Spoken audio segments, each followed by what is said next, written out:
దిగి వచ్చి మాట్లాడిన ధర్మంలో పుట్టాం. ఇప్పుడు మీరు విదేశీ మతాలు తీసుకోండి, అది క్రైస్తవం కానీ ఇస్లాం కానీ తీసుకుంటే, ఇప్పుడు క్రైస్తవుని మీరు అడిగితే మీ దేవుడు ఎవరయ్యా మీరు అడగండి, మీ దేవుడు ఎవరయ్యా అని అడగండి, తెలీదు వాళ్ళకి. వాళ్ళు ఎన్నెన్నో పేర్లు చెప్తారు, వాళ్ళే కన్ఫ్యూజ్లో ఉన్నారు. జీసస్ అన్నారు అనుకోండి, జీసస్ గారు ఎన్నడూ కూడా నేను దేవుణ్ణి అని చెప్పలే. ఆయన సెల్ ఫోన్ కొంచెం ఆఫ్ చేయమని చెప్పండి, ఆయనకు చెప్పండి. బాబు, మీ అందరికీ నేను ఒకటే మాట మాట్లాడుతున్నాను. ఇప్పుడు అర్జునుడు విశ్వరూపం చూపించబోతున్నాడు.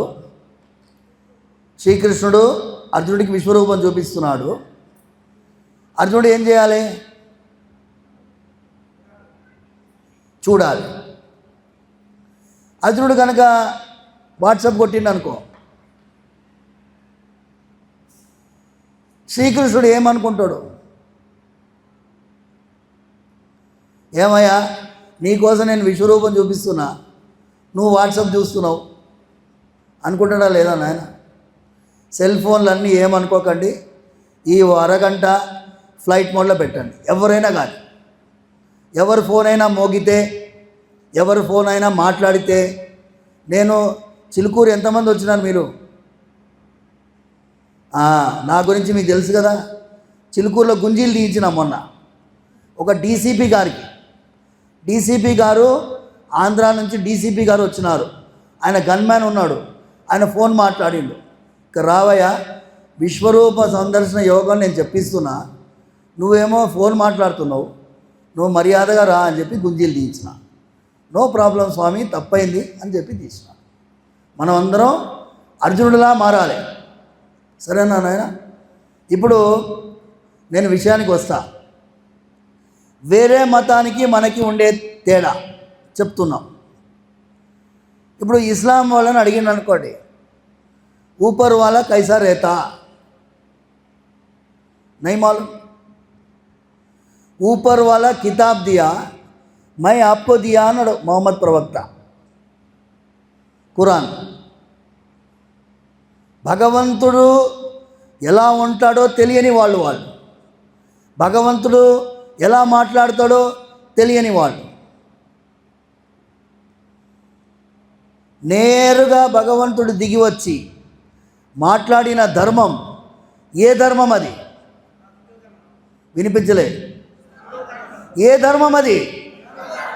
ఏ దేశం అది? బోలో భారత్ మాతాకి. ఇది మన ధర్మం. ఇప్పుడు పొద్దున్న లేచేవాడు ఐఎమ్ కాక్రోచ్ అని పెట్టిండు.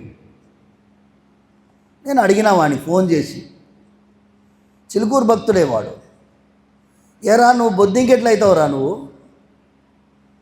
నువ్వు అర్జునుడివి కదరా, నువ్వు బొద్దింకగా పుట్టినవు, ఒక జన్మలో బొద్దింకగా పుట్టినవు, చచ్చినవు, దోమగా పుట్టినవు, చచ్చినవు, ఎలుకగా పుట్టినవు, చచ్చినవు.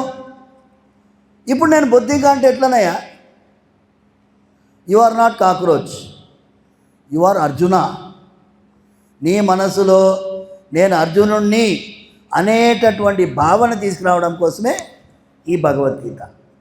నేను యువ సమ్మేళనంలో రూపేష్ వాళ్ళ బృందం వచ్చినప్పుడు నేను స్పష్టంగా చెప్పిన, నేను 11వ అధ్యాయం పారాయణం చేయిస్తా, నేను స్పీచ్ ఇవ్వడానికి రాలేదు.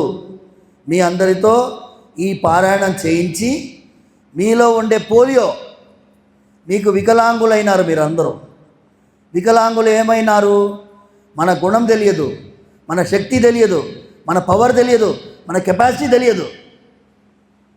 వికలాంగుల్లా ఉన్నాం, అంగవైకల్యంతో ఉన్నాం, మనోవైకల్యంతో ఉన్నాం.